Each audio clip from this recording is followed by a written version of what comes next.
Pakistan stock exchange میں سال کے اور کاروباری ہفتے کے پہلے روز بروز پیر 1 جنوری 2018 کو مارکیٹ میں مندی کا رجحان دیکھا جا رہا ہے۔ P S x 100 index 178 points کی کمی کے ساتھ 40,292 پوائنٹس کی سطح پر ٹریڈ کر رہا ہے۔ آج صبح سے ہی مارکیٹ میں مندی دیکھی جا رہی ہے۔ صبح سے اب تک مجموعی طور پر 243 کمپنیوں کے حصص کے بھاؤ کا کاروبار ہوا، جس میں سے 85 کمپنیوں کے حصص کے بھاؤ میں اضافہ، 148 کمپنیوں کے حصص کے بھاؤ میں کمی، جبکہ 10 کمپنیوں کے حصص کے بھاؤ میں کوئی رد و بدل واقع نہیں ہوا۔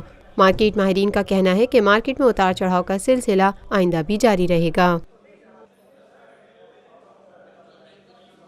پاکستان میں پہلی مرتبہ حالات حاضرہ کے مختصر مگر جامع پروگرامز، خبروں، تبصروں کے علاوہ دیگر سماجی، تجارتی، ثقافتی، تفریحی، معلوماتی، مذہبی، تعلیمی، صحت اور بچوں کے پروگرامز صرف TNN TV پر۔